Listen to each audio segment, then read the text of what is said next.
C'est bon? D'accord. Allez. Bonsoir à tous, Denis Hérault. Je vous accueille, j'ai le plaisir de vous accueillir effectivement pour démarrer une nouvelle saison de conférences immersives. Alors effectivement dans des contextes un petit peu particuliers, avec la reprise, avec le redémarrage, mais on a bon espoir effectivement de retrouver une certaine quiétude, notamment cet espace-là est fait effectivement pour prendre un petit peu de distance par rapport à votre pratique, pour vous frotter effectivement des expertises à la fois du territoire mais également du territoire national.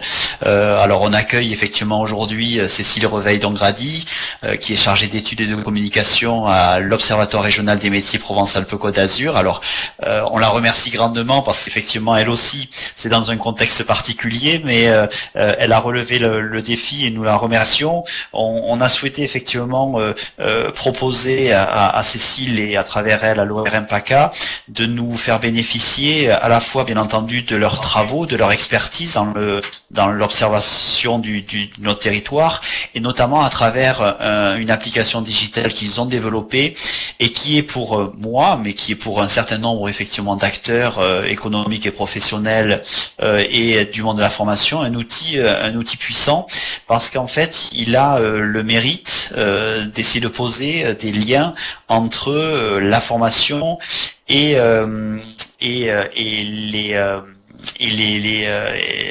entre la formation et le monde professionnel. Mais dans tous les cas, Cécile le détaillera et détaillera surtout sa fonctionnalité et les usages que l'on peut faire. Voilà, donc écoutez, l'objectif de ce soir, c'est effectivement qu'elle nous ouvre. Alors est-ce que je peux... Ça ne marche plus.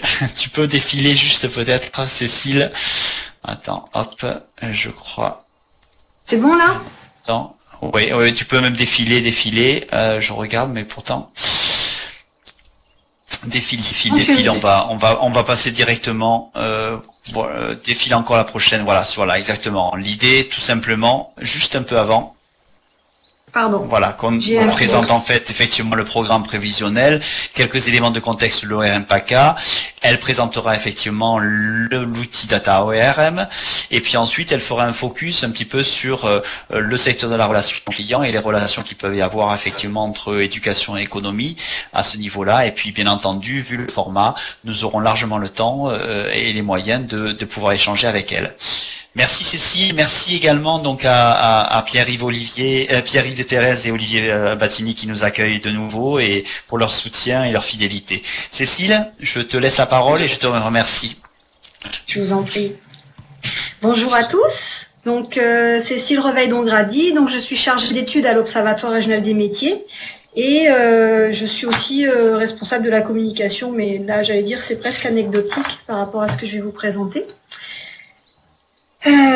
Donc en fait j'ai fait quelque chose de très simple puisque j'ai peu de temps, donc je vais vous rappeler rapidement pour ceux qui savent et je m'en excuse, et pour ceux qui savent pas, je vais expliquer ce que c'est que l'Observatoire régional des métiers. Ensuite je vais vous présenter notre outil numérique Data ORM.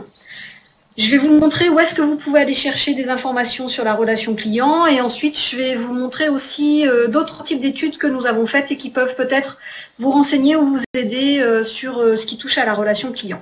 Si ça vous va. Si ça vous va pas, vous le dites, il n'y a pas de souci et on fait autrement. Voilà. C'est parfait.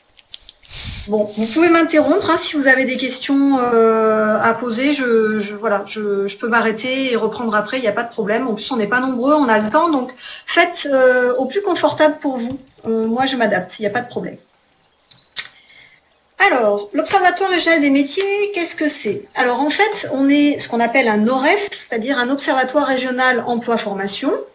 Donc il y en a un dans chaque région de France. En général, ce sont plutôt des CARIF OREF, puisque le CARIF, qui est une structure présente aussi dans toutes les régions et qui s'occupe de faire de l'animation de ressources et d'informations sur la formation. C'est eux qui gèrent aussi la base qu'on appelle la BROF, qui est la base en fait de toutes les formations disponibles dans la région, financées par le conseil régional, par Pôle emploi, mais pas que.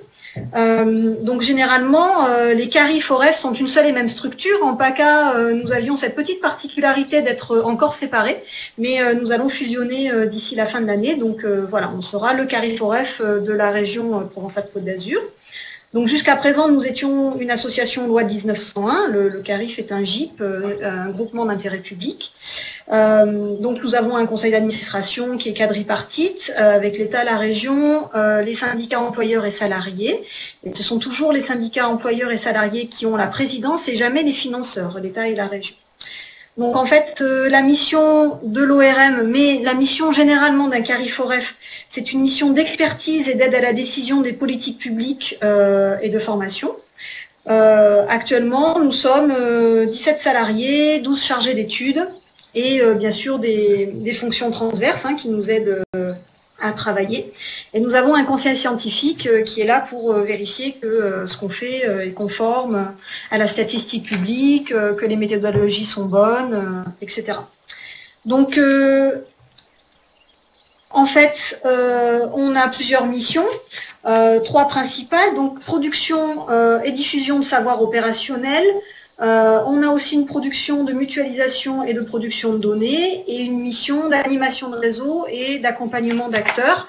Je passe très vite en fait parce que j'ai tiré ça de notre plaquette que vous trouverez sur notre site internet et j'ai mis le lien à la fin. Et je crois que Denis, tu l'avais mis aussi sur la fiche de l'Agora si j'ai bonne mémoire. Donc c'est des choses que vous allez pouvoir retrouver si vous le souhaitez. Donc je ne vais pas vous assommer avec ça.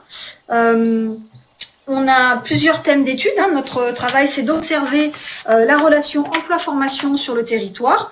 Donc, on peut rentrer soit par la partie formation. Dans la partie formation, il y a les formations en tant que telles, c'est-à-dire tous les effectifs des gens qui sont en formation, etc. On a aussi les parcours. On fait des études d'insertion quand c'est possible. On a une autre entrée qui, pour observer cette relation emploi-formation, qui est de l'autre côté, c'est-à-dire du côté de l'emploi. Donc, on peut faire des études sectorielles, des études sur des métiers. On commence à travailler aussi beaucoup sur les compétences. On travaille aussi directement sur la relation emploi-formation. Et puis ensuite, on a d'autres champs sur lesquels on travaille, qui sont toujours liés à cette question emploi-formation. Le développement économique. On a aussi, bien sûr, des travaux qui prennent en compte de façon transversale, à peu près dans toutes nos publications, les questions d'égalité professionnelle, quand on le peut et qu'on a les données, les questions de situation de handicap, et de toute façon, toutes les réalités interrégionales. Et l'outil que je vais vous présenter illustre grandement ça.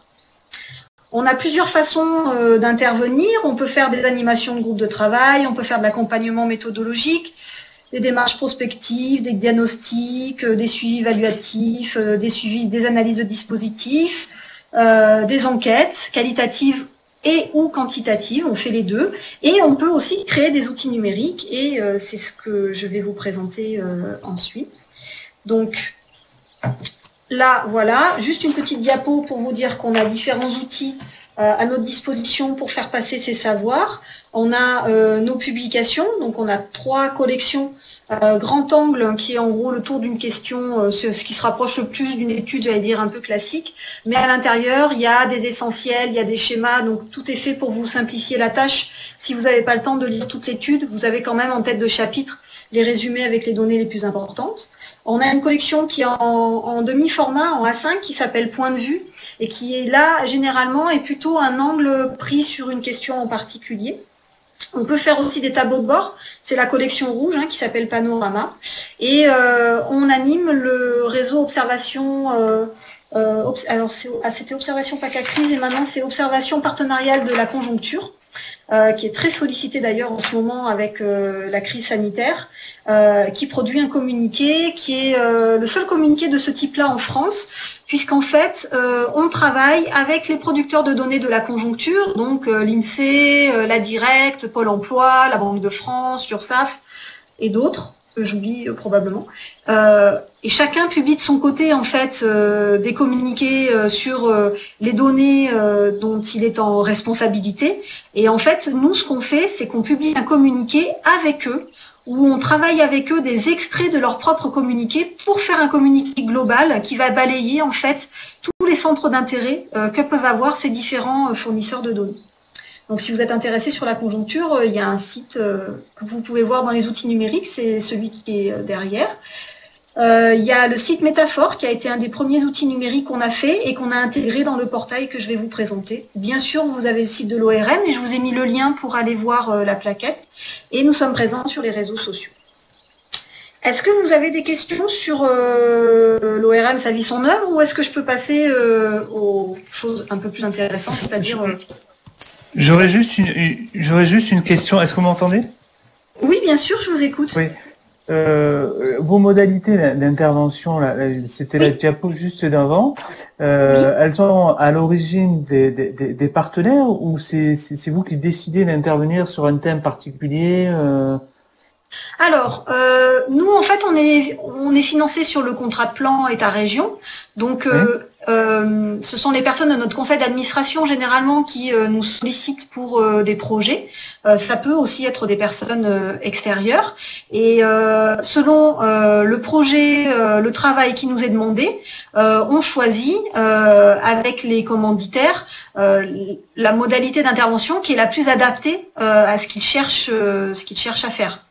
Par exemple, si le conseil régional nous dit il faut absolument qu'on travaille sur les métiers en tension, on veut savoir pourquoi il y a du mal à recruter dans notre région, eh ben on va pouvoir leur proposer plusieurs choses, de faire une étude sur expliquer qu'est-ce que c'est les métiers en tension, combien ils sont, qu'est-ce qu'il y a dedans, c'est lesquels, etc. On peut aussi proposer d'accompagner cette étude auprès du SPE, donc du service public de l'emploi, en faisant des formations pour les personnels des CIO, de Pôle emploi, pour leur expliquer un peu plus avant pourquoi ces métiers-là sont en tension, etc. Enfin voilà, ça dépend vraiment de la commande qu'on peut avoir et c'est pas exhaustif de tout ce qu'on est capable de faire en fait. Est-ce que j'ai bien répondu ? Oui, oui, tout à fait. Merci. Mais la commande, est-ce qu'elle peut venir du collectif de salariés qui fait partie justement de l'ORM ou c'est plutôt les financeurs Alors la commande du type autosaisine, on a envie de travailler sur tel sujet. Alors ça, voilà. On pouvait le faire avant. Aujourd'hui, on peut plus.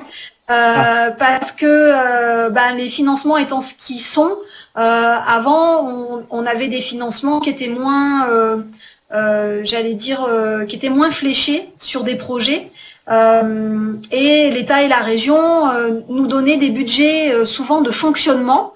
Ils avaient des commandes précises, mais il y avait des budgets de fonctionnement qui étaient un peu, un peu plus lâches. Et qui nous permettait, nous, quand on avait un reliquat de temps ou un reliquat de budget, de dire ah bah tiens, il nous reste une somme. Comme nous, on est une association loi 1901, donc on est à but non lucratif. On n'a pas le droit de s'enrichir, il faut qu'on produise. Et donc on se disait bon bah tiens, cette année, on n'a pas travaillé sur telle thématique, ça pourrait être intéressant parce que on sent que c'est dans l'air du temps, etc. Donc faisons ça. Et ça, c'est vrai qu'on avait toujours un projet comme ça, qui était un projet un peu à nous, j'allais dire. Aujourd'hui, les finances publiques sont un peu plus réduites et c'est un peu drastique pour tout le monde. Hein. C'est un peu la chasse à l'argent dépensé, j'allais dire entre guillemets pour rien, même si j'estime que les autosaisines que nous avions n'étaient pas des dépenses pour rien. Mais et donc effectivement, l'argent public, ils en ont pas, ils ont plein de choses à faire, ils ont peu d'argent à nous allouer, et donc c'est plutôt sur des projets extrêmement précis. Et on ne peut plus maintenant dire ah ben tiens, cette année on travaillerait bien sur tel sujet. Après, ça peut nous arriver de proposer des sujets à nos financeurs en disant vous savez, c'est ce qu'on avait fait un moment sur les compétences aussi, on avait dit bon les compétences là ça commence à vraiment venir sur le devant de la scène, etc. Nous on commence à se former là-dessus, on a rencontré plusieurs chercheurs qui nous expliquent, on a rencontré l'éducation nationale, on a rencontré l'agriculture qui nous explique comment ils gèrent les compétences dans leurs propres institutions. Peut-être il serait temps qu'on fasse des études là-dessus si ça vous intéresse. Donc on peut proposer des choses dans le programme d'activité, mais c'est des choses qui du coup sont soit reprises par le financeur qui dit oui ça m'intéresse et je voudrais plutôt ça ou plutôt ça, mais on n'a plus de choses où on a la main dessus de A à Z en disant bon ben voilà on a un reliquat cette année et avec ce reliquat on va faire ça. Très bien, merci beaucoup. Oui. Je vous en prie. Est-ce qu'il y a d'autres questions? Je passe à la suite. Allez, c'est parti. Alors, je vais vous présenter donc le site DataORM. Alors, il y a une petite particularité qui est que je ne peux pas aller naviguer directement sur le site parce que c'est pas possible dans le petit monde dans lequel nous sommes. Il permet énormément de choses, mais ça c'est un petit peu compliqué parce que ça demanderait que vous naviguiez tout seul de votre côté. Et en fait, du coup, si vous n'êtes pas sur la bonne page, je vous perds et du coup c'est pas intéressant pour vous. Donc, du coup, je dois vous présenter un site à partir de diapositives, ce qui est le contraire d'un site qui est vivant et qui bouge. Là, je vais vous présenter des choses un peu figées, mais ce que je vais essayer de faire, c'est de vous présenter les différentes applications de ce qu'on peut faire avec ce site, de où vous pouvez aller chercher des informations sur la relation client et de vous donner un petit peu les clés et les fonctionnalités du site de façon à ce qu'ensuite vous puissiez aller naviguer tout seul. Et puis après, si vous reste des questions, de toute façon, vous pouvez nous envoyer des mails, on pourra toujours répondre, mais voilà, normalement, c'est quelque chose qui est assez, j'allais dire, assez simple. Donc, l'outil numérique s'appelle DataORM. Le but de cet outil, c'est qu'on se rendait compte que, en fait, il y a une grande ouverture aujourd'hui avec l'open data de plein de données qui sont passées dans le domaine public, mais qu'on ne sait pas toujours utiliser à bon escient parce qu'on ne sait pas forcément comment elles sont calculées, on ne sait pas forcément à quoi elles servent, on ne sait pas forcément d'où elles viennent. Et on ne sait pas toujours la fiabilité des données qui sont mises à disposition. Donc, comme la région a une injonction de présenter des données socio-économiques qui soient fiables pour les gens de la région, on a eu l'idée de fabriquer un portail dans lequel on allait présenter les données sur lesquelles nous, on travaille. Mais on s'est dit que plutôt que de vous présenter des grandes plages de données, on allait faire directement des indicateurs. Et en fait, on a travaillé un bon moment pour se poser des questions en disant, si je devais faire un diagnostic sur mon territoire, comment je ferais? Si je devais faire un diagnostic sur mon secteur, j'aurais besoin de quoi? Voilà. On a essayé de se mettre à la place des usagers. Et pour ça, on a construit ce portail qui intègre deux outils différents, en fait, mais c'est transparent pour vous, et qui met à disposition des données qui sont fiables et de qualité. Elles sont toutes issues de la statistique publique, donc on a pléthore de fournisseurs, l'INSEE, la DARES, la DIRECT, Pôle emploi, les rectorats, la DRAF, le conseil régional, la DRIS, enfin voilà, je vous en passe, c'est des meilleurs. Et on a essayé de calculer des indicateurs qui soient clairs et pertinents et qui vous donnent une vision plus complète des données socio-économiques sur le territoire et qui soient vraiment plus proches d'une réalité régionale. Donc, quand vous rentrez dans cet outil numérique, en fait, vous avez plusieurs possibilités d'y entrer. Donc, si vous voyez en haut à gauche de l'outil, vous avez un rond orange, et ça, c'est l'entrée par secteur. Donc, si je clique sur cette entrée-là, je vais avoir tous les secteurs d'activité qui sont présentés, et je vais pouvoir aller naviguer dans mes secteurs d'activité. Si au contraire, sur cette première page, au lieu de cliquer sur ce gros rond jaune, je clique sur le rond bleu, c'est l'entrée par métier. Là, on rentre dans un autre outil qui s'appelle Métaphore, qui est un des 3 sites que je vous ai présenté brièvement tout à l'heure, et qui vous permet de rentrer par les métiers pour aller regarder quels sont les métiers qu'ont les gens aujourd'hui en région et comment ils sont arrivés à ces métiers-là. Si je ne veux pas rentrer par une entrée métier, je peux rentrer par une entrée formation. Alors là, ça se complique un tout petit peu. En fait, des entrées formation, on en a plusieurs. On a une première entrée formation qui est une entrée par filière de formation. Alors, je vous expliquerai tout à l'heure les filières de formation parce que je vais y revenir. Là, je vous présente juste les données qui sont disponibles dans le portail et après, je vais rentrer plus précisément dans ces entrées-là. Donc, je peux rentrer soit par les filières de formation, soit je peux rentrer sur un territoire par les données formation. Donc là, les territoires, j'ai choisi l'entrée région pour qu'elle soit plus globale, mais en fait, j'ai d'autres types d'entrées sur les territoires, et c'est la dernière entrée de notre outil, qui est une entrée territoire, où je peux rentrer soit par zone d'emploi, qui est une délimitation de l'INSEE. Alors là, on est encore sur 18 zones d'emploi. Ça vient de changer, on est repassé à 22, donc on va mettre à jour l'outil très bientôt. Et je peux rentrer donc soit par zone d'emploi, soit par département, soit directement sur une entrée régionale. Sur l'entrée zone d'emploi, on compare les zones d'emploi à la région. Sur l'entrée département, on compare les départements à la région. Mais sur l'entrée région, on compare la région à la France. Donc ça, c'est toutes les entrées par lesquelles je peux aller regarder mes données socio-économiques. Jusque-là, ça va, je vous ai pas perdu? Si jamais vous êtes perdu, sur la page d'accueil, en fait, tout en bas à gauche, vous avez un petit tutoriel, il y a aide avec un petit bouton avec une flèche à l'intérieur, que vous avez aussi dans le menu qui est en haut à droite. C'est un tutoriel qui dure 3 minutes et qui vous présente ce que je viens de vous présenter, ainsi que toutes les fonctionnalités du site, c'est-à-dire en gros comment vous pouvez imprimer des données, comment vous pouvez télécharger des tableaux Excel à partir des données. Ah non, pourquoi, pardon, j'ai raté. Qu'est-ce que... Non, oui, mais il te répondait que tout allait bien. Tout simplement. C'est parce que j'ai pas affiché le chat et je voyais juste un nom en plein milieu, alors je me suis dit zut, j'ai perdu du monde. Ok, pardon, excusez-moi. Maintenant j'ai le chat, ça va aller mieux.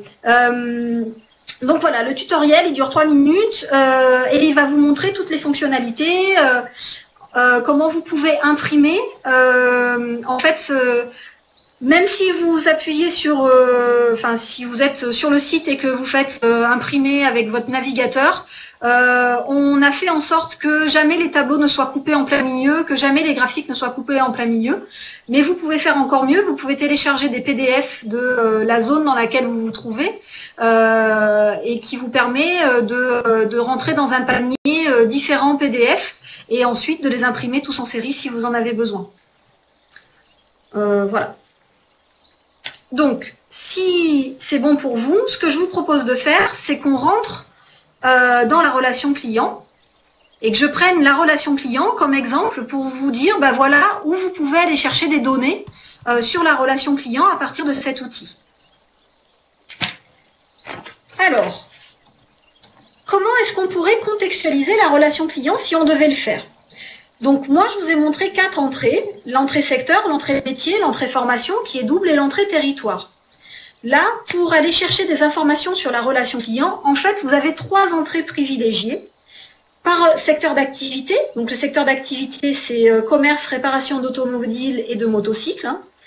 Vous avez l'entrée métier, avec les métiers du commerce, et vous avez l'entrée par filière de formation, commerce-vente. Vous pouvez, si vous rentrez par l'outil territoire dont je vous ai indiqué qu'il existait tout à l'heure, une entrée par zone d'emploi, par département ou par région, vous allez pouvoir trouver des informations sur la relation client parce qu'il y a des liens entre tous nos outils. Et donc, sur un territoire donné, par exemple sur une zone d'emploi, peut-être que les métiers de la vente sont les métiers qui ressortent le plus. Et comme on dit quels sont le top 10 des métiers présents sur cette zone d'emploi, peut-être que votre métier, un des métiers de la relation client va sortir. Mais en fait, ça va être quelque chose d'un petit peu ponctuel, j'allais dire, par rapport à si vous voulez faire vraiment une recherche sur la relation client. Si vous voulez faire une recherche sur votre territoire, vous allez pouvoir rentrer sur votre territoire et là, vous allez avoir toutes les informations qui vont sortir mais qui vont être axées sur le territoire. Donc, vous allez avoir des informations par rapport à des secteurs, à des formations, à des métiers aussi. Mais pas vous ne pouvez pas croiser directement et dire sur mon territoire, la zone d'emploi, je dis n'importe quoi, de Marseille au Bagne, qu'est-ce que j'ai sur la relation client? Il va falloir aller fouiller un peu. Notre outil n'est pas fait pour faire ce genre de croisement, il faut aller chercher.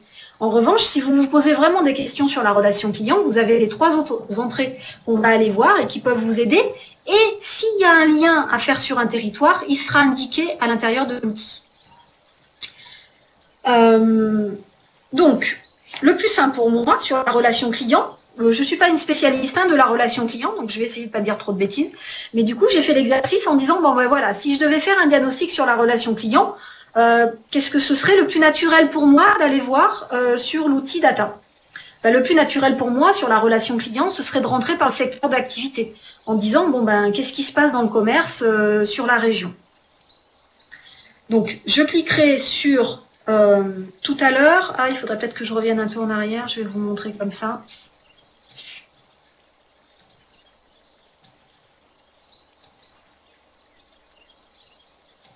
Encore un.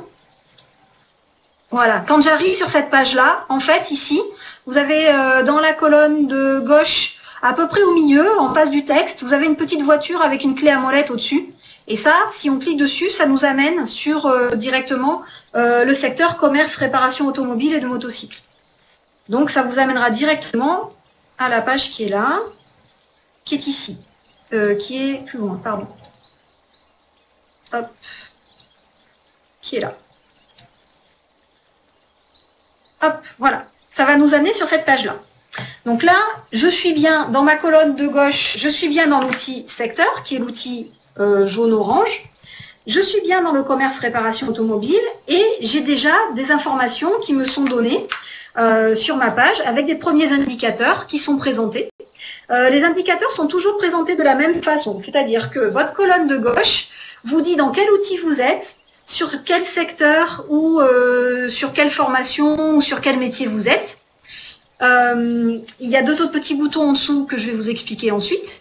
Là, on rentre directement sur la première page qui nous donne en fait les caractéristiques de l'emploi dans ce secteur commerce-réparation. En haut, tout à fait à gauche, les carrés bleus, ce sont les menus en fait de navigation à l'intérieur de cette partie-là du site. Devant vous, la plus grande colonne, ce sont les grands indicateurs qui sont présentés. Vous avez toujours la question sur laquelle, oui, si vous ne voyez pas bien, vous me dites. Hein. Vous avez toujours la question qui est posée en haut, comment se caractérise l'emploi salarié dans ce secteur, qui est la première question. Alors moi, j'ai pris une photo d'écran du site, mais bien sûr, si on scrolle, on a plusieurs indicateurs dessous, je vais revenir. Et vous avez une colonne tout à droite, où vous avez quelques chiffres clés qui vous permettent d'illustrer un petit peu. Chaque fois que vous avez un schéma qui est présenté, un graphique, que ce soit un camembert, une courbe, une carte, qu'importe, à chaque fois, vous avez une note de lecture. Par exemple, là, on vous dit 39% des salariés de ce secteur sont dans un établissement de 1 à 9 salariés, puisque l'indicateur qu'on présente, c'est les effectifs et la répartition des salariés par taille d'établissement. Donc à chaque fois, vous avez le chiffre le plus à mettre en exergue de ce graphique qui est présenté et qui vous donne la façon dont on lit le graphique, de façon à ce que ça vous donne une clé de lecture pour le graphique. Donc même si vous n'êtes pas habitué à lire des graphiques, bon d'abord on a essayé de faire des graphiques toujours les plus simples possibles, et à chaque fois vous avez un indice de lecture à côté qui vous dit bon ben voilà, le chiffre le plus gros ou le plus important là-dedans c'est le 39%, voilà ce qu'il veut dire, ce qui vous permet de savoir lire toutes les autres données. Et quand vous survolez les données avec votre souris, vous avez des petites fenêtres pop-up qui s'ouvrent et qui vous donnent les données des autres barres à côté pour vous donner un contexte. Donc en fait, ça marche beaucoup au survol, voilà. Donc notre secteur d'activité, en fait, on est dans une nomenclature publique, hein, puisque ce sont des données de l'INSEE. Donc c'est la nomenclature qui s'appelle la nomenclature d'activité, donc c'est la NA 38, donc qui est en 38 postes, et qui couvre tous les secteurs de la région. Alors nous, ici, on n'en présente que 36 des postes et pas 38, parce qu'il y a deux secteurs qui ont des effectifs qui sont beaucoup trop faibles et qu'on ne peut pas présenter parce que, en fait, la moitié des données qui sont à l'intérieur sont sous le secret statistique. Ça n'aurait aucun sens de vous présenter deux secteurs avec des graphiques vides et des pages vides. Donc on a préféré les enlever. Ces deux secteurs, anecdotiquement, je vous dis, c'est activité des ménages en tant qu'employeur, activité indifférenciée des ménages en tant que producteur de biens et de services pour usage propre. Encore un nom de nomenclature très simple, et activité extraterritoriale. Donc voilà, ce sont les deux secteurs que nous ne présentons pas. Chaque fois que vous avez des questions sur des sources ou sur comment l'outil a été fait, vous avez le menu tout à fait en haut. C'est vrai que j'aurais pu faire une capture d'écran, j'y ai pas pensé. Une page de menu en fait qui vous explique, qui vous donne toutes les sources tout le temps. Les sources sont tout le temps cliquables en fin des pages. Ça vous ramène toujours pour vous dire quelle année on est. Là, vous avez tout le temps la date de mise à jour des données. Donc, tout est fait pour que... là, les données, elles sont mises à jour mai 2020. C'est ce qui est indiqué, en fait, en bas de l'écran, juste au-dessus du lien que je vous ai mis. Parce que, comme ça, si vous récupérez le diaporama après, vous pouvez cliquer directement et vous arriverez directement sur la page du site que je suis en train de présenter. En fait, juste au-dessus, là, sous la zone grise, vous avez, c'est écrit en bleu et c'est marqué une mise à jour des données a été effectuée le 12/5/2020. La fréquence, la fréquence, oui, effectivement. Ouais, la fréquence de mise à jour dépend de la statistique publique. C'est-à-dire que, par exemple, tout ce qui est donné marché du travail, on va pouvoir les mettre à jour quasiment tous les ans, alors que le recensement de la population, c'est pas forcément tous les ans. Encore que maintenant, avec le recensement continu, vous savez comment ça marche, hein, le recensement de la population en ce moment. Le recensement de la population en ce moment, il est fait par par petites périodes. Et en fait, quand on vous dit, je dis n'importe quoi, c'est le recensement 2020. En fait, c'est le recensement qui est millésimé 2020, l'année 2020 étant l'année centrale de la période de recensement qui est agrégée pour avoir toutes les données. Ça veut dire qu'en fait, si on dit c'est l'année 2020, le recensement et les données qui sont comprises dans ce recensement commencent en 2018 et finissent en 2022. Et c'est l'agrégation de toutes ces données-là qui permettent de dire c'est le recensement 2020. Donc en fait, des fois, on a l'impression que la donnée n'est pas forcément fraîche, entre guillemets, parce que par exemple, en ce moment, on travaille, je crois, avec le recensement 2018. Mais en fait, le recensement 2018, il part de 2016 et il va jusqu'à 2020. Donc en fait, il n'y a pas de données plus récentes de recensement. Simplement, ils sont obligés de millésimer une année. Et on s'est rendu compte que souvent, les gens, quand on disait c'est le recensement 2018, ils disaient ah ouais, mais on est en 2020, c'est trop vieux.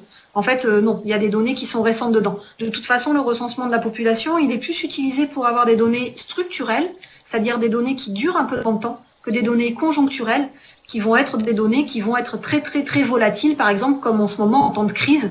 Tous les communiqués de la conjoncture qui sortent, forcément, sont beaucoup plus légères. Des données sur les entreprises du secteur. Alors oui, il me semble que on a les principaux établissements du secteur qui, quand on scrolle sur la page sur laquelle on est, normalement en bas vous avez un tableau avec les principales entreprises du secteur. Sur la colonne de bleu là, la colonne de gauche, vous avez deux boutons. Si vous cliquez sur le bouton du haut, en fait, ça va vous donner le détail de ce qu'il y a dans le secteur d'activité. Donc en fait, ça va vous dire, voilà, nous, le secteur d'activité qu'on vous présente là, il est en A, et en fait, vous avez, nous, ce qu'on vous présente, c'est de l'ANA 38, comme je vous l'ai dit, mais en fait, ça descend un peu plus fin, et ça vous dit en A129, c'est-à-dire en 129 postes, ce qui est beaucoup plus détaillé en fait que l'ANA 38, puisqu'il y a en 38 postes. On vous dit exactement ce qu'il y a dedans et on va jusqu'à la NA 732 où on vous dit effectivement tous les sous-secteurs du gros secteur commerce, réparation d'automobiles et de motocycles qui sont compris. Donc si vous recherchez quelque chose de plus précis, en fait, que vous ne savez pas dans quel secteur d'activité c'est, et ben en fait ça va vous le dire. Si vous connaissez même le nom du secteur ou même son code, parce que vous avez la nomenclature, dans la barre de recherche que vous avez en haut à droite dans les petits carrés bleus, vous avez un petit carré maison, le premier qui est le plus à gauche, qui est le carré pour revenir à la page d'accueil. Ensuite vous avez le carré qui représente votre panier, qui est votre sélection. Et ensuite vous avez une petite loupe qui est traditionnellement utilisée pour rentrer une barre de recherche. Si vous rentrez un code secteur que vous avez pêché dans l'ANA, par exemple G45Z, ce qui a priori ne vous dirait rien, eh ben vous allez avoir la recherche qui va vous dire ça c'est le secteur en A129 qui est commerce et réparation d'automobiles et de motocycles. Et si vous voulez des données là-dessus, c'est compris dans commerce réparation automobile. Donc c'est comme ça que vous allez pouvoir retrouver vos petits. Et le bouton en dessous, c'est un bouton qui vous permet, sur un indicateur particulier, de rester sur cette page d'indicateur et d'aller voir ce qui se passe dans un autre secteur d'activité. Par exemple, si vous avez envie de comparer le secteur du commerce, je dis n'importe quoi, au secteur de la chimie, je fais un grand écart entre le tertiaire et l'industriel, et que vous êtes sur la page précédente, qui est la page d'accueil où on vous présente les premières données, en cliquant sur ce bouton et en choisissant le secteur de la chimie, je vais arriver exactement sur la même page, mais pour le secteur de la chimie. Ce qui vous permet de ne pas être obligé, si vous êtes au milieu des indicateurs, d'aller à l'accueil, de repartir sur la chimie, de recliquer dans l'autre sens. Voilà, ça vous permet instantanément de pouvoir faire des comparaisons d'indicateurs. Donc vous avez plusieurs chapitres dans cette partie secteur. Vous avez donc la caractéristique de l'emploi, qui est le chapitre sur lequel je suis là actuellement. Dans ce chapitre-là, on va vous parler, par exemple, de l'effectif et de la répartition des salariés par taille d'établissement. C'est le premier graphique que vous avez là. On va vous parler aussi de l'évolution de l'emploi salarié. On va vous parler de la part et de l'effectif de l'emploi salarié par zone d'emploi. C'est la carte que je viens de vous présenter là. Et tout en bas à droite, vous avez un petit bouton qui est Data ORM. Si vous cliquez dessus, en fait, ça va vous amener sur les territoires où vous allez pouvoir retrouver les territoires si vous voulez cliquer sur une zone ou si vous cherchez des informations sur un territoire précis. Ça vous permet de naviguer d'un outil à l'autre. Et vous aurez aussi les principaux établissements du secteur. Donc, les autres menus sont... il y a un autre menu sur...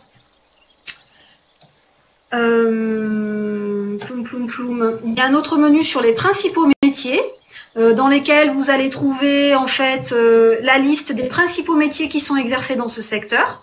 Donc, par exemple, moi je l'ai sous les yeux, vous non, mais pour les métiers du commerce, c'est maîtrise des magasins, qui représente 13% des métiers exercés dans le secteur commerce automobile.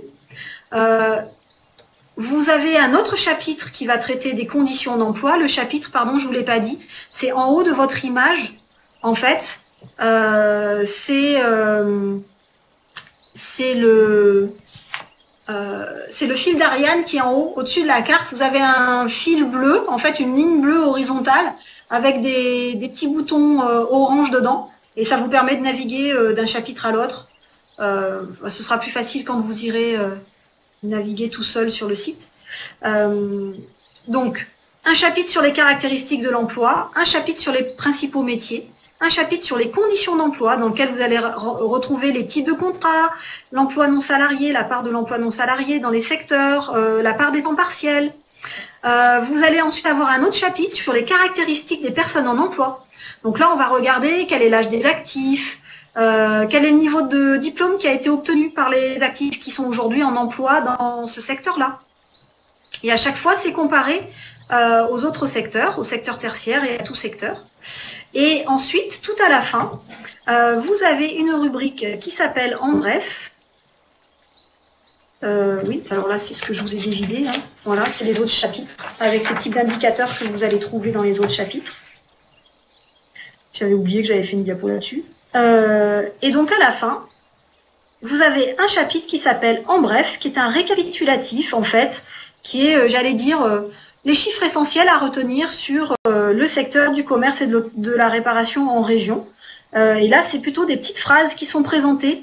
Et on a choisi les choses qui nous paraissaient les plus pertinentes et les plus intéressantes dans chacun des chapitres qu'on aura, que vous avez à votre disposition.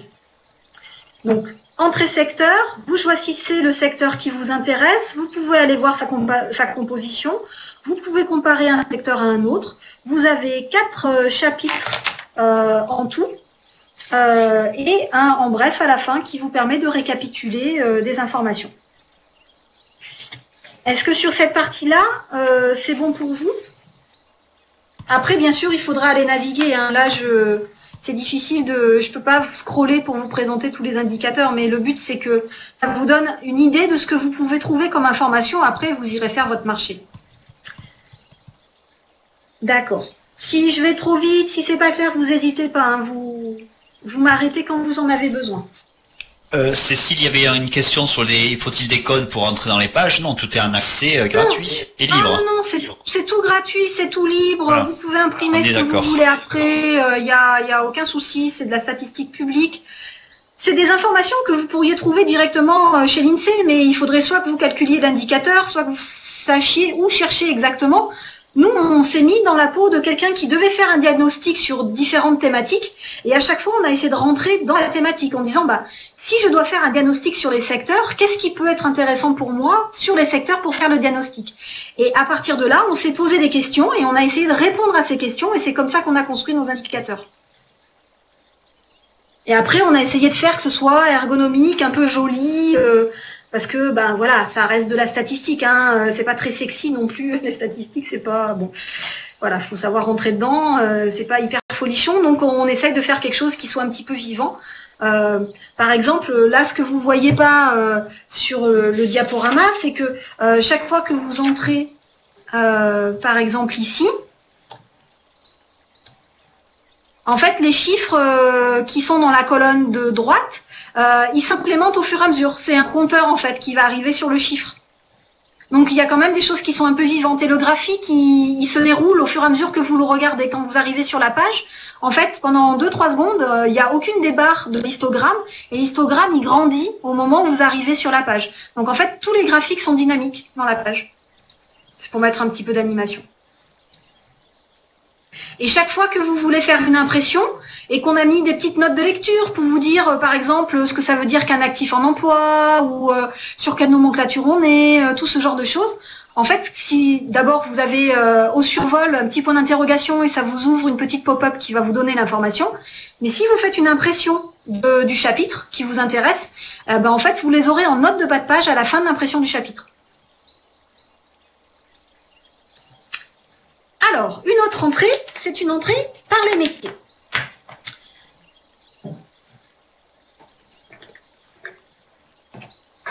Alors, en fait, l'entrée par métier, elle est vachement intéressante à plusieurs titres. D'abord, c'est un outil qui est un petit peu à part, Métaphore, qui est le premier outil numérique que nous avons développé avant Data ORM. Et ensuite, quand on a créé Data ORM, on a réintégré les deux parties de Métaphore, c'est-à-dire l'entrée métier et l'entrée formation, au sein de Data, pour que vous ayez tout sur un même portail et que ce soit plus simple pour vous. Mais en fait, au départ, pour nous, c'était deux outils différents.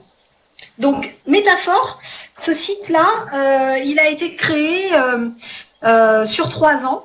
C'est un très très gros travail et en fait qui est très innovant parce que il existe ce site de nulle part ailleurs. La DARES met un lien, ils ont créé un outil récemment aussi pour regarder les métiers et la formation et en fait ils se sont rendus compte que sur notre région on avait déjà fait ça et donc ils ont mis un lien directement sur leur outil qui pointe vers notre outil. Ouais. Et en fait, la particularité de cet outil et pourquoi on a mis 3 ans à le faire, d'abord c'était une commande très importante et qui a été financée par le FSE en grande partie. En fait, l'idée c'était de dire, alors ça va vous parler, hein, vous allez voir, l'idée c'était de dire, en fait, quand on suit une formation, on se rend compte que les gens, au final, pour plein de raisons différentes, ils ne travaillent pas forcément dans le métier qui irait naturellement après la formation qu'ils ont eue. En fait, il n'y a pas forcément adéquation entre la formation qu'on suit et le métier qu'on exerce après. Et on s'est posé beaucoup de questions autour de ça. Et l'adéquation, c'est vraiment un truc qui nous titille, nous, quand on travaille sur la relation emploi-formation. Parce que c'est vrai que ce serait plus simple pour tout le monde qu'on ait des contingents de gens qui soient formés au métier de vendeur et qu'ils aillent tous travailler dans le métier de vendeur. C'est super, parce que du coup, on sait qu'il manque tant de vendeurs, on en forme un peu plus pour que les entreprises aient le choix, et hop, j'allais dire, emballer c'est peser, il n'y a pas de problème. Mais en fait, la vie n'est pas comme ça. Vous avez des boulangers qui sont complètement fans de leur métier et qui tout d'un coup deviennent allergiques à la farine. Ça arrive, c'est pas leur faute. Une allergie, ça se décide pas, et ils peuvent plus travailler comme boulanger. Et donc ces gens-là, ils vont refaire des formations et ils vont aller travailler sur un autre métier, alors qu'à la base, ils ont été formés comme boulangers. Il y a des gens qui vont commencer à travailler dans un métier, qui vont dire non mais en fait ça me plaît pas du tout, je veux faire autre chose.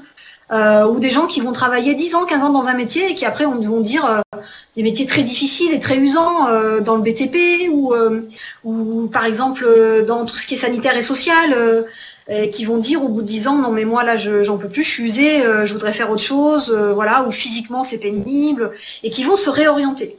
Donc, on ne travaille pas forcément dans le métier pour lequel on a été a priori formé. Et donc, on s'est dit, il y a une légère dichotomie, en fait, entre le lien qu'il peut y avoir entre une formation qu'on va suivre et les métiers théoriques qu'on pourrait exercer à partir de cette formation. Et si on regarde les gens qui sont en emploi aujourd'hui et qu'on regarde les formations qu'ils ont suivies pour arriver à ce métier, et en fait, c'est pas des formations qui menaient théoriquement à ce métier la plupart du temps. Et donc, on a construit le site pour faire se répondre ce lien entre métier et formation. Et donc, ce site, vous pouvez y rentrer soit par le côté formation, soit par le côté métier. Et en fait, c'est une mine d'informations parce que quand vous entrez, par exemple, ici, du côté métier, après je vous montrerai l'entrée formation. Donc là, on est en FAP. La FAP, c'est une nomenclature de l'INSEE qui est la famille professionnelle et qui est en fait un lien qui a été fait par l'INSEE entre le ROM, donc les métiers au sens de Pôle emploi, et les CSP, les catégories socio-professionnelles, qui amènent une dimension formation. Donc la FAP, elle est à la fois basée sur une dimension métier, mais aussi une dimension formation. Donc là, la présentation, les petits blocs de métiers que vous avez, c'est de la FAP 22, c'est-à-dire qu'on est en 22 domaines professionnels. Et ensuite, quand vous cliquez par exemple ici sur commerce, ça vous présente différents métiers. Et là, on va un peu plus finement dans la FAP, puisqu'on est en FAP 87, c'est-à-dire en 87 postes. Donc là, moi, sur tous les métiers qui sont dans la FAP 22 du commerce, j'ai choisi le métier de vendeur, arbitrairement, on va dire. Et quand je clique sur le métier de vendeur, et que je vais voir la composition du métier sur le même principe que le bouton que je vous avais montré tout à l'heure dans les secteurs, et bien là, la composition du métier va vous donner en fait que vous avez la FAP 225 qui est encore plus fine, vous avez la PCS très fine qui y correspond, et vous avez le ROM qui correspond. Ce qui vous permet, en fait, de retrouver un peu vos petits. C'est-à-dire, si vous vous dites, je recherche une information sur le métier de vente de végétaux, vente de végétaux, en fait, c'est un métier qui existe dans le ROM. Si vous le rentrez dans le moteur de recherche, il va vous dire, eh ben, en fait, c'est dans le ROM, et le lien avec la FAP, c'est la FAP commerce. Et dans la FAP commerce, c'est le métier de vendeur. Et donc, en fait, vous allez pouvoir retrouver des données un peu plus agrégées sur ces métiers-là. Donc, si je vais plus loin, donc là, le site est un tout petit peu plus compliqué que le site secteur que je vous ai montré. Il y a un petit peu plus de questions et des grandes têtes de chapitres qui sont présentées toujours de la même façon. Donc, en fait, vous avez deux types d'informations importantes sur ce site. Vous avez les informations sur les gens qui sont en emploi actuellement, qui ils sont, qu'est-ce qu'ils font, qui exercent ce métier, quelles sont les conditions d'emploi dans ce métier, qui sont les employeurs pour ce métier, qui recherchent un emploi dans ce métier. Et ensuite, vous avez une partie sur le lien emploi-formation, qui est la partie du bas, la partie avec les gros carrés, qui va dire quelle est la formation des personnes qui exercent ce métier aujourd'hui, ce métier de vendeur, les gens, quelle formation ils ont eu. Donc en fait, c'est l'enquête emploi qu'on prend à rebours, hein, et on regarde les gens qui exercent aujourd'hui ce métier, quelle est la formation qu'ils ont suivie pour exercer ce métier. On peut regarder aussi quelles sont les formations qui préparent théoriquement à ce métier-là. Et ensuite, on regarde le lien emploi-formation pour ce métier. Et là, vous vous rendez compte que les gens qui exercent le métier de vendeur en région aujourd'hui, eh ben en fait, l'adéquation, entre guillemets, avec les formations théoriques n'est que de 16%. C'est-à-dire qu'en fait, les gens aujourd'hui qui exercent le métier de vendeur en région, la plupart ne viennent pas des formations traditionnellement utilisées pour aller faire le métier de vendeur. Ils peuvent avoir plein d'autres formations. Et donc, en cliquant sur la partie quelle est la formation des personnes qui exercent ce métier aujourd'hui, vous aurez les différents types de formations qu'ont suivi les gens qui exercent ce métier-là aujourd'hui. Alors, je ne vous cache pas que pour avoir un lien très fort entre la formation exercée et le métier, généralement, ce sont plutôt des métiers qui sont ce qu'on appelle des métiers à caractère législatif, c'est-à-dire des métiers pour lesquels vous ne pouvez pas exercer ce métier si vous n'avez pas tel diplôme, si c'est inscrit dans la loi. Par exemple, médecin. Demain, je ne peux pas poser une plaque de médecin sur la porte en bas de chez moi et dire tiens, j'ai lu 2 bouquins, je vais exercer la médecine. Non, ça c'est passible de prison, c'est exercice illégal de la médecine, vous n'avez pas le droit de le faire. Pour faire ça, il faudrait que je suive un cursus de médecine avec un bac plus 12 ou je ne sais quoi, selon la spécialité que j'ai envie de choisir. Généraliste, c'est plus court. Et si j'aurais réussi ces études-là, alors j'aurais le droit de m'installer comme médecin. Généralement, quand on fait 12 ans d'études, c'est rare qu'au final, on dise finalement, je vais faire autre chose. Après, j'en connais, j'ai une personne de ma connaissance qui était médecin de formation et qui finalement a monté une boîte d'informatique. Pourquoi pas ? Mais c'est plutôt des cas isolés, on va dire. Généralement, les gens qui font 12 ans d'études pour être médecin, ils exercent en tant que médecin. Les avocats, les bouchers. On n'a pas le droit de s'installer boucher si on n'a pas le CAP boucher qui convient. Dans l'agriculture aussi, il y a des métiers qu'on ne peut pas exercer si on n'a pas le diplôme qui va bien et qui est défini par la loi. Animateur pour les jeunes enfants. Généralement, dès qu'on encadre des plus jeunes, les métiers sont extrêmement réglementés. Donc pour tous ces métiers-là, le lien entre emploi et formation, généralement, il est assez fort. Il tourne entre, j'allais dire, 70 et 90%. Et ensuite, il y a plein d'autres métiers, dont les métiers de la vente, où le lien est beaucoup plus distendu. Et où, en fait, j'allais presque dire, si sur des métiers un peu précis dans la vente, il vaut mieux avoir fait la formation qui va bien, mais il n'y a pas que ça. Il y a aussi les capacités de la personne à avoir du bagou, les capacités de la personne à connaître un produit. Par exemple, souvent dans les technico-commerciaux, on a souvent autant de personnes qui viennent de formation de la vente et qui ensuite se forment sur le produit, que de personnes qui connaissent le produit parce qu'ils étaient soit ingénieurs, soit développeurs ou techniciens dans ces métiers, pour ces produits-là, et qui se réorientent vers la vente et qui apprennent les techniques de vente ensuite par d'autres formations.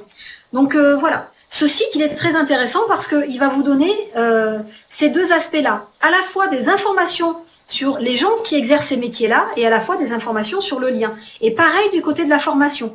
Ça va vous donner des éléments sur les gens qui sont en formation en dernière année dans la formation commerce, mais aussi sur les gens qui ont suivi ces formations et qui vont exercer et quels sont les métiers qu'ils vont exercer. Donc ça, c'est la partie que je vais vous montrer maintenant. Voilà. Si je rentre de l'autre côté du site en rentrant par le côté formation et que je clique sur le bouton de la formation commerce. Alors juste un petit truc, les filières de formation qui sont présentées là, c'est pas de la nomenclature des systèmes de formation, hein, la NSF. En fait, c'est de la NSF qu'on a agrégé. C'est un travail qu'on a fait dans le cadre d'un contrat de plan régional de développement des formations professionnelles. Hein. C'est le CPRDFP 2011-2015 qui est développé par le Conseil régional. Et où en fait la région définit ses orientations par rapport à la formation professionnelle pour les 5 ou 6 années à venir. Et dans le cadre de ce plan-là, en fait, on travaillait au départ sur les NSF, mais il y en avait beaucoup. Et il y a des NSF qui n'étaient pas forcément représentés dans notre région, ce qui est le cas dans toutes les régions de France. Hein. Par exemple, nous, on a assez peu de métiers de l'automobile parce que c'est une industrie qui est peu présente. Donc on a des formations, mais elles sont, j'allais dire, un petit peu confidentielles par rapport à d'autres qui sont plus importantes en région, comme l'électricité électronique ou même le commerce. Et donc, en fait, on a construit une nomenclature un peu plus agrégée pour pouvoir présenter des chiffres sans avoir des secrets statistiques dans tous les coins, j'allais dire, et donc pour pouvoir présenter des choses qui soient lisibles pour tout à chacun. Donc, en fait, c'est de la NSF, mais agrégé, et on a fait un petit modèle pour savoir comment on allait l'agréger. Donc là, si je vais sur le commerce, pareil, avec le même petit bouton que d'habitude, dans ma colonne de gauche, je peux aller voir la composition de cette filière. Donc ça vous donne la NSF et ça vous donne les formats codes si vous travaillez en format code. Donc là, il présente que les premiers formats codes, mais en fait, il y en a 99. Si vous cliquez sur le petit bouton en haut dans l'intitulé de la colonne, ça va vous déplier plus grandement les formations. Et là, pareil que sur les autres, l'autre partie, vous avez de nouveau votre sommaire du site qui est présenté, avec en haut la partie grisée qui va vous donner les informations sur les gens qui ont suivi des formations dans le commerce, quelles sont les formations dans cette filière, qui se forment dans cette filière, qui sont les personnes en emploi diplômées dans cette filière, quels sont les emplois occupés par les diplômés dans cette filière. Et ensuite, vous avez la partie basse qui va travailler plutôt sur le lien entre les deux et qui va dire, voilà, quels sont les métiers qui sont préparés normalement par les gens qui ont suivi cette filière, mais aussi quels sont les métiers qui sont réellement exercés par les gens qui ont suivi cette filière et qui va vous donner des indications sur le lien.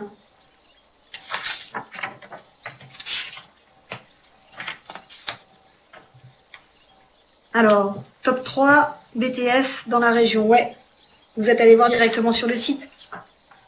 Vous avez raison. Là, moi, je vous montre juste, en fait, comment vous pouvez aller trouver les informations. Mais bien sûr, hein, c'est un teaser pour qu'ensuite, vous alliez faire votre propre expérience dessus. Hop, donc les indicateurs sont présentés toujours de la même façon. Vous avez toujours le petit menu en haut à gauche sur un petit fond grisé qui va vous permettre d'aller voir. Alors ce site-là, il est un peu plus étoffé. Vous avez les publications qui sont en lien avec ce site qui sont présentées. Vous avez bien sûr toutes les nomenclatures qui sont utilisées, les sources qui sont utilisées qui vous sont présentées. Vous avez aussi l'actualité qui est présentée sur les données sur ce site. Contre la colonne noire de gauche, vous avez plein de petits boutons qui vous permettent d'aller en avant sur la question suivante, d'aller en arrière sur la question précédente. de revenir facilement sur le menu central qui va vous permettre d'aller cliquer directement sur d'autres questions, qui va vous permettre de télécharger le PDF, qui va vous permettre d'imprimer ce que vous voyez à l'écran, qui va vous permettre de stocker dans un petit panier, par exemple, tout ce qui touche à cette question-là sur la formation, ou toutes les questions sur le commerce-vente si vous voulez récupérer tout le dossier. Donc vous avez plusieurs petits boutons qui vous permettent de capitaliser de l'information. Oui, c'est ça en fait. On a essayé, alors en fait au départ il y avait juste une impression, vous êtes dans votre navigateur et vous savez vous faites CTRL-P pour faire afficher l'impression et on avait calibré l'impression de façon à ce que ça coupe pas. Par exemple là moi quand j'ai pris ma photo d'écran, je vous ai coupé un graphique. Si vous imprimez, le graphique sera jamais coupé, quitte à laisser du blanc en bas de la page pour qu'il soit sur la page d'après. Donc on avait fait calibrer ça au prestataire. Ensuite, on s'est dit, mais il y a des gens, ils veulent garder un PDF, en fait. Ils veulent l'enregistrer, ils veulent une trace, pas juste imprimer ce qu'ils voient à l'écran. Donc, en fait, on a demandé à, question par question, à générer un petit PDF que vous pouvez stocker, imprimer, enregistrer sur votre disque, envoyer par mail à quelqu'un.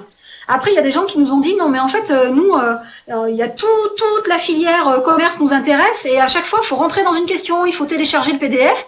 On aimerait pouvoir avoir un bouton qui nous permette d'avoir tout. Donc, on a rajouté un petit zip qui vous permet de récupérer toutes les questions sur le commerce, toutes les questions que je vous ai présentées sur la diapo précédente. Voilà. Si vous voulez avoir tout ça et le regarder plus tard à tête reposée sous forme de PDF, ben vous pouvez le faire.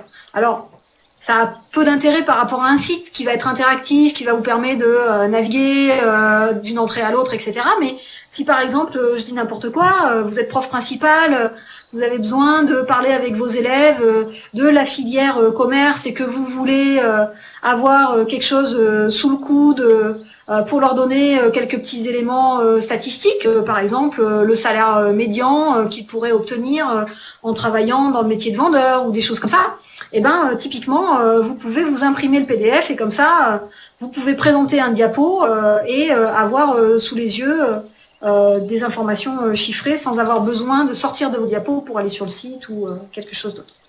Vous pouvez directement naviguer sur le site aussi.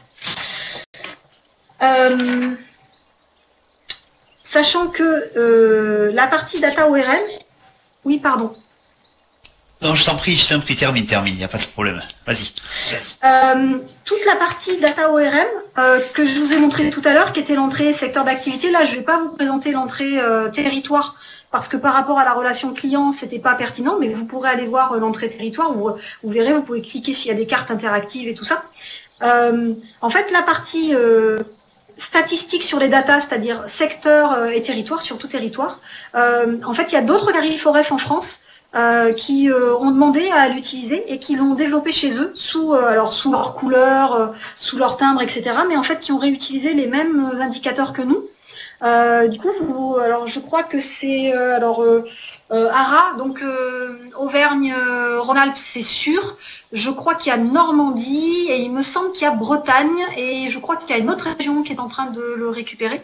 Voilà. Est-ce qu'on peut zoomer sur le département ou sur la ville, sur le type d'emploi par exemple?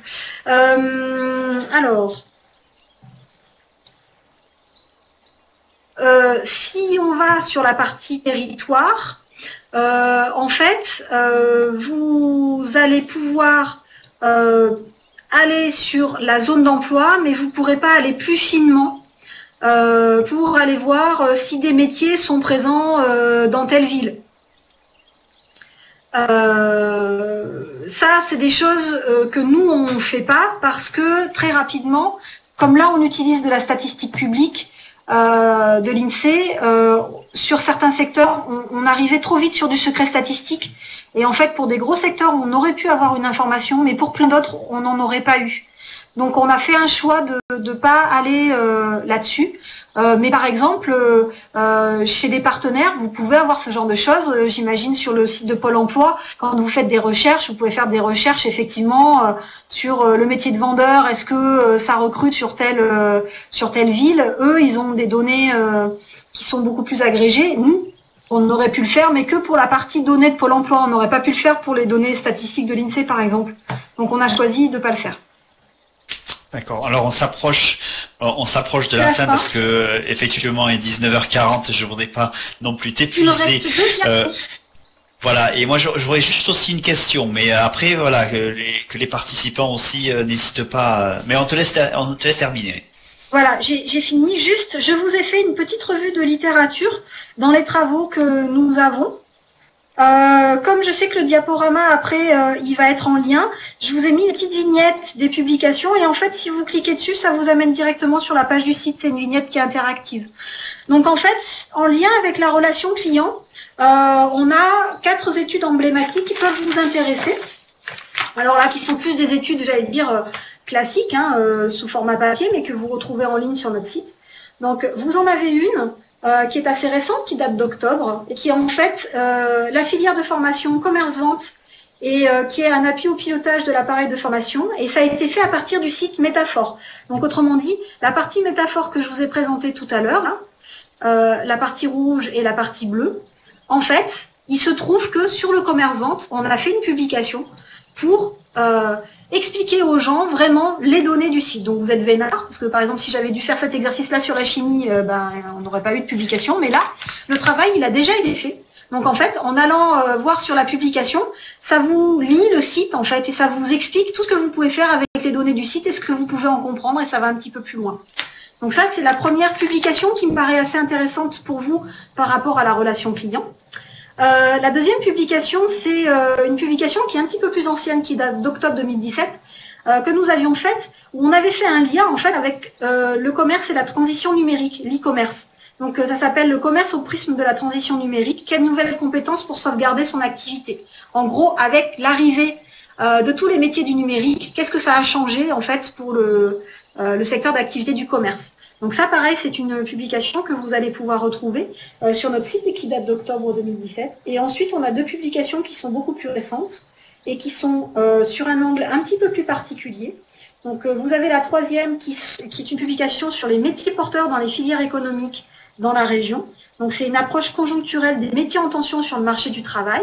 Donc là, c'est un panorama qui essaie de tenir compte un peu des données de la crise puisqu'elle a été sortie en juin 2020. Donc on a des premiers éléments sur la crise. Et en fait, vous avez plusieurs chapitres et vous avez un chapitre sur le secteur du commerce-vente.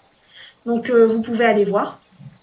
Et enfin, la dernière publication qui peut vous intéresser, c'est une publication qui est en 2 tomes, un tome sur les métiers industriels et un tome sur les métiers du tertiaire, donc qui est plus ce qui vous intéresse, et qui sont en fait les enjeux et préconisations pour les métiers en tension en région. Par exemple, dans le secteur du commerce, en fait, vous avez plusieurs métiers qui sont en tension. Vous en avez 4 de mémoire. Je vais aller regarder ça tout de suite et je vais vous dire... de mémoire, vous avez vendeur, vous avez télévendeur, vous avez maîtrise en magasin. Je vais vous donner ça de façon plus précise. On entend souvent l'expression. Il y a un petit film aussi qui vous explique ce que ça veut dire des métiers en tension. Voilà, attachés commerciaux, employés de libre service, maîtrise des magasins, télévendeur. Et à chaque fois, vous pouvez cliquer et vous avez un petit diagnostic qui vous explique pourquoi ce métier est en tension. Parce qu'un métier, il peut être en tension sur plein de raisons. C'est pas forcément parce qu'il n'y a pas des gens qui sont formés dans ce métier-là. Des fois, il peut être simplement en tension parce que les conditions d'emploi qui sont proposées sont pas excellentes et donc les gens ne souhaitent pas y aller ou n'y restent pas. Donc tout ça, c'est expliqué dans des petits diagnostics qu'on a fait. Donc il y a des gros tomes qui font une soixantaine, voire 80 pages, mais en fait, on a détaché tous les métiers par chapitre et vous pouvez télécharger si vous voulez que le chapitre qui vous intéresse. Et quand c'était possible, on a mis en lien des vidéoclips sur le métier qui ont été faits par la Cité des métiers. Et donc la Cité des métiers a fait des vidéoclips sur les différents métiers qui existent en région. Et quand on pouvait, on a illustré donc avec ce vidéoclip. Voilà, j'ai fini, Denis. Non, mais Vous imaginez, effectivement, c'est une mine, et moi j'étais en train, alors c'est vrai que je disais dans mes commentaires que ça m'avait beaucoup servi, beaucoup de vos études bien entendu, et notamment sur le premier, la filière de formation commerce-vente en PACA, parce que c'est vrai que ça m'a beaucoup servi pour faire un diagnostic territorial, pour nourrir effectivement le positionnement du campus auprès du ministère de l'Éducation nationale, dans le cadre de la labellisation du campus. Mais j'imaginais également, moi je me mets à la place de voilà des collègues à la fois directeurs délégués aux formations, personnel de direction qui souhaitent effectivement réfléchir à une évolution de leur offre de formation par rapport justement au contexte économique, au contexte territorial. J'imaginais également, j'ai souvenir de voir les programmes des enseignements notamment en baccalauréat professionnel, mais en bac technologique également, notamment mise en œuvre par les collègues d'économie-gestion, qui portent effectivement sur toutes ces données. Et là, il y a une mine extraordinaire d'exploitation et notamment c'est quelque chose qui a du sens parce que c'est rattaché effectivement à de la proximité géographique. Moi, j'avais peut-être, effectivement. Alors, bien entendu, peut-être quelques petites questions. Si vous avez, n'hésitez pas. Moi, j'avais juste une question pour ma part sur le taux d'insertion professionnelle. Alors, certes, vous ne vous êtes pas en fait lancé. Alors, on a, je sais pas d'ailleurs si on a dans les statistiques mis à disposition ces données, mais le taux d'insertion professionnelle qui est un des éléments phares des démarches qualité, notamment Calliope pour les organismes de formation, est-ce que vous allez vous y lancer ou non? Alors, les données d'insertion, en fait, c'est toujours un petit peu compliqué pour nous. On n'a pas forcément accès à des enquêtes de trajectoire. Là, on a un peu raté l'enquête génération qui est faite par le CEREC, qui est le Centre de recherche et d'études sur les qualifications, qui est national mais qui est basé à Marseille. Et en fait, ils font très régulièrement des enquêtes de suivi de trajectoire et de parcours professionnel sur 3 ans, où chaque personne est interrogée sur tout ce qu'il a fait pendant les 3 premières années de primo-insertion sur le marché du travail. Donc ces enquêtes-là, c'est des mines d'or pour nous, mais ce sont des enquêtes qui coûtent très cher. Et là, il se trouve que la nouvelle enquête génération commence cette année. Et donc ils sont interrogés sur 3 ans en arrière. Donc on l'appelle génération 2017. Elle se fait en 2020, mais on les interroge, les sortants de 2017, sur tout ce qu'ils ont fait jusqu'en 2020. Et il se trouve qu'on n'a pas eu de financement pour travailler sur cette étude, mais le CEREC publiera des données nationales et on aura quelques éléments sur la région Provence-Alpes-Côte d'Azur. Ensuite, on peut nous demander parfois de travailler sur des données d'insertion, mais généralement c'est assez ponctuel. Calliope, nous, on ne travaille pas dessus. Parce qu'on n'y a pas accès, on n'a pas forcément de lien là-dessus, mais c'est vrai que ce sont des choses qui pourraient être intéressantes. Après, dès qu'on peut, on fait des suivis de cohortes et on l'a fait notamment avec les gens qui sortent du plan régional de formation de la région. Donc des formations qui sont financées par la région et qui sont prescrites soit par Pôle emploi, soit par les missions locales. Et donc en fait on a fait des suivis de cohorte sur les gens qui suivaient ces formations-là pour savoir si ensuite ça donnait lieu à un emploi ou pas. Et justement en association avec le CEREC, on a fait quelque chose qui est en général assez compliqué, c'est qu'en fait on a pris un groupe témoin de gens qui n'avaient pas suivi ces formations-là et qui étaient dans les cohortes de Pôle emploi. Et on a regardé la différence d'insertion entre ces gens-là et les gens qui avaient suivi une formation financée par le conseil régional. Pour mesurer la valeur ajoutée de la formation. Exactement. Et il y a 10 points d'écart entre ceux qui n'ont pas suivi la formation et ceux qui ont suivi la formation. Et c'est encore plus quand ils sont allés au bout et qu'ils ont eu leur diplôme. Donc il y a une vraie valeur ajoutée même sur ces formations-là. Donc ça, c'est des études qu'on a qui sont ponctuelles. Ces données-là ne sont pas présentées malheureusement dans les données de data. D'accord. Écoute, est-ce qu'il y a des questions, dernières questions éventuellement? Sinon, on va clore cet échange. Voilà, je laisse peut-être juste quelques secondes. Voilà. Je suis désolée, c'était un petit peu plus long que prévu. Non, pas du tout. Non, mais c'est vrai que c'était, enfin pour ceux, juste pour info, les personnes présentes, vous connaissiez l'application?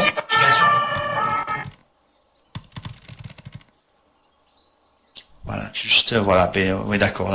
Ok.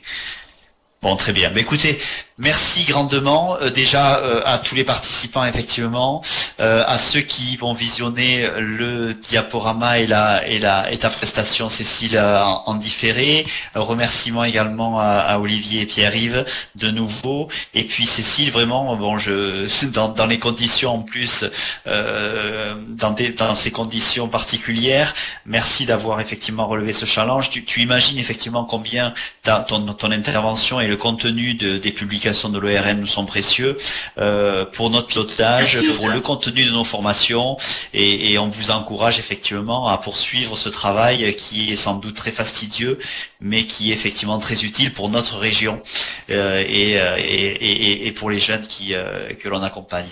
Merci beaucoup. Merci à Cécile, vous. à très bientôt. Merci. Oui, merci pour votre patience.